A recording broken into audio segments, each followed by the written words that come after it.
మరి ఈరోజు షెడ్యూల్ తెగలు, షెడ్యూల్ ట్రైబ్స్ పెద్ద పాపులేషన్ ఉంది.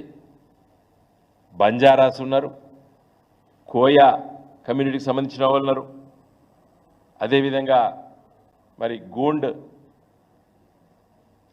సామాజిక వర్గానికి సంబంధించిన చాలామంది న్యాయవాదులు ఎదిగినరు, హైకోర్టులో ప్రాక్టీస్ చేస్తున్నారు. ఎందుకు మీరు ఛాన్స్ ఇవ్వరు? కాబట్టి తెలంగాణ ఉద్యమం ఒక రాష్ట్ర ఏర్పాటుతోనే మేము తృప్తి చెందాం. It should be an inclusive state. Telangana రాష్ట్రం అన్ని వర్గాల నుండి ఎదగవలసినటువంటి ఒక రాష్ట్రంగా మేము చూడాలని, ఆ విధంగా దీన్ని పెంచాలని చెప్పి ఆలోచన చేసినాం. కాబట్టి నేను ఈరోజు పత్రికా విలేకరుల ద్వారా నేను రాష్ట్ర హైకోర్టు చీఫ్ జస్టిస్ గారిని నేను కోరుతున్నాను, అదేవిధంగా కేంద్ర ప్రభుత్వాన్ని కోరుతున్నాను, మీరు తొందరనే ఈ ఖాళీలన్నీ కూడా భర్తీ చేయాలని చెప్పి కూడా మేము విజ్ఞప్తి చేస్తున్నాం. ఈ ఉన్న 27 మంది జడ్జిలలో కూడా 4 వేరే రాష్ట్రాలకు సంబంధించిన వాళ్ళు. అంటే కేవలం ఇప్పుడు ఎంతమంది ఉన్నట్టు 23 మందే తెలంగాణ రాష్ట్రానికి సంబంధించిన వాళ్ళు. దాంట్లో సీమాంధ్ర ప్రాంత వాసులు కూడా ఉన్నారు. సరే, తెలుగు రాష్ట్రాలు ఇక్కడ పుట్టి పెరిగిన వాళ్ళు కాబట్టి that's not a big issue. కానీ మరి ఇన్ని ఖాళీలు ఉండడం భావ్యం కాదు. ఇలా హైకోర్టులో లిటిగేషన్ విపరీతంగా ఉన్నది, క్రిమినల్ అపీల్స్ డిస్పోజ్ కావడం లేదు, సంవత్సరాల తరబడి జైళ్ళలో మంగుతున్నారు ఖైదీలు. అదేవిధంగా సివిల్ లిటిగేషన్ అపీల్స్ చాలా పెండింగ్ ఉన్నాయని చెప్తున్నారు మిత్రులు న్యాయవాదులు. ఫస్ట్ అపీల్స్, సెకండ్ అపీల్స్ వేలలలో మరి ఉన్నాయి. కాబట్టి ఈ నూతన సంవత్సరంలో మరి వెంటనే మన రాష్ట్ర హైకోర్టు చీఫ్ జస్టిస్ గారు, అదేవిధంగా కేంద్ర ప్రభుత్వం చొరవ తీసుకొని మెరిటోరియస్ అడ్వకేట్స్ చాలామంది ఉన్నారు.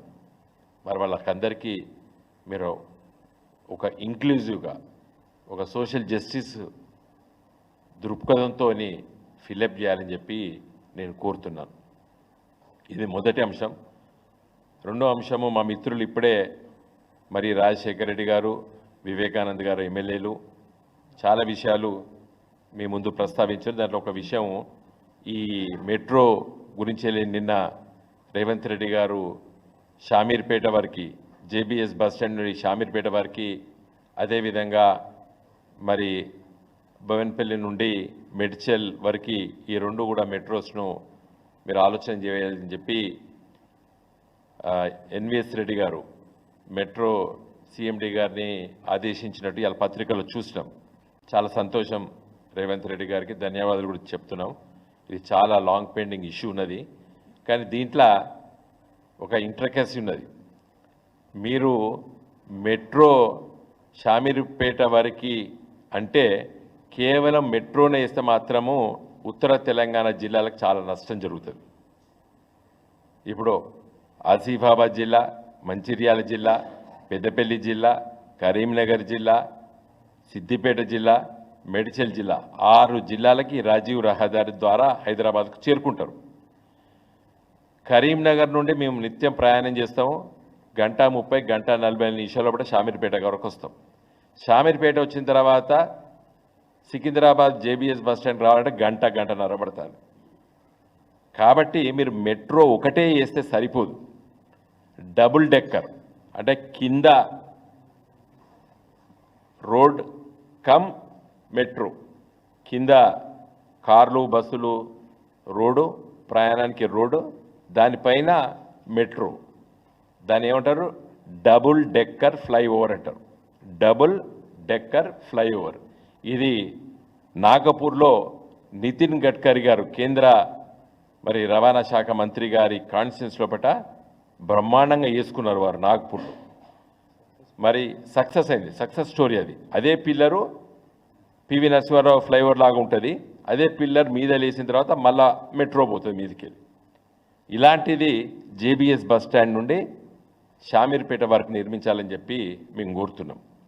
దీనిపైన ఇక్కడే ప్రెస్ మీటింగ్ నేను ప్లానింగ్ బోర్డు వైస్ చైర్మన్గా పెట్టడం జరిగింది. కేసీఆర్ గారు ముఖ్యమంత్రి గారు నాడు మరి ఏ రోజు అంటే 23 జూన్ 23 జూన్ 23 నాడు మేము union defence minister Rajnath Singh గారిని కలిసినాం. కేటీఆర్ గారి నాయకత్వాన్ని మేమందరం కలిసినాం. అప్పుడు కలిసి వారితో సమ్మతి తీసుకున్నాం. ఈ డిఫెన్స్ ల్యాండ్స్ ఇవ్వడానికి ఆ రోజు కార్యరూపం దాల్చినాం. దాని తర్వాత ఈ మెట్రో కమ్ రోడ్ గురించి వెళ్ళి అప్పుడు కేటీఆర్ గారు మున్సిపల్ అడ్మినిస్ట్రేషన్ మినిస్టర్ వారు హెచ్ఎండిఏ అధికారులను పిలిపించి ఈ ఎన్విఎస్ రెడ్డి గారు అప్పుడు కూడా వారే ఉండే సిఎండి మెట్రోకి వారిని పిలిపించి దీని గురించి వెళ్ళి ఈ విధంగా డిజైన్ చేయాలని చెప్పి కూడా ఆలోచన చేశాం. తర్వాత ఎన్నికలు వచ్చినాయి, మేము ఓటమి పాలైనాం. కాబట్టి అది ముందుకు తీసుకెళ్ళలేదు. కాబట్టి నేను రేవంత్ రెడ్డి గారిని మరి ఈ పత్రికా మిత్రుల ద్వారా నేను వారిని కోరుతున్నాను, మీరు కేవలం మెట్రో వేస్తే మాత్రం చాలా నష్టపోతాయి ఈ తెలంగాణ ఉత్తర తెలంగాణ జిల్లాలు. Metro cum road double decker flyover దాని పేరు, అది బ్రహ్మాండంగా మరి నాగ్పూర్లో సక్సెస్ అయింది. ఆ విధంగా ఆలోచన చేయడానికి కేసీఆర్ గారి నాయకత్వాన కేటీ రామారావు గారు ఆ రోజు మున్సిపల్ అడ్మినిస్ట్రేషన్ మినిస్టర్గా, నేను ప్లానింగ్ బోర్డు వైస్ చైర్మన్గా, ఎన్విఎస్ రెడ్డి గారు ఆ రోజు మెట్రో సిఎండిగా, హెచ్ఎండిఏ మరి ఆ రోజు అధికారులతో కూర్చొని కూడా ఒక ఆలోచన చేసినాం. కాబట్టి రేవంత్ రెడ్డి గారి ప్రభుత్వం కూడా అదే విధంగా దీన్ని డబుల్ డెక్కర్ ఫ్లైఓవర్గా షామీర్పేటది నిర్మించాలని చెప్పి కోరుతున్నాం. సరే, మరి ఇప్పుడు మెడిచల్ అవుతున్నాం, ఆల్రెడీ ఫ్లైఓవర్ కన్స్ట్రక్షన్ అవుతుంది, 30-40% అయిపోయింది, పిల్లర్స్ లేసినాయి. కాబట్టి అక్కడ చేయొచ్చా చేయరాదో నాకు తెలియదు. కాకపోతే అక్కడ మెట్రో ఒక లైను, ఈ ఫ్లైఓవర్ ఒక లైను బహుశా ఉంటుంది. కానీ ఇక్కడ మాత్రము మీరు కంపల్సరిగా ఈ విధంగా చేయాలి.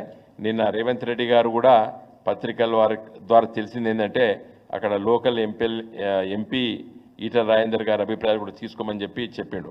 కాబట్టి మేము మా పార్టీ తరఫున మా అభిప్రాయం ఏంటంటే మరి ఉత్తర తెలంగాణ జిల్లాలని ప్రాతినిధ్యం వహించినటువంటి ఎంపీలుగా ఎమ్మెల్యేలుగా ఒక కేటీ రామారావు గారు ఒక రాష్ట్ర మంత్రిగా మా అభిప్రాయం ఏంటంటే జేబీఎస్ బస్ స్టాండ్ నుండి మన షామీర్పేట వరకు డబుల్ డెక్కర్ ఫ్లైఓవర్, కింద రోడ్డు పైన రైలు. జై తెలంగాణ.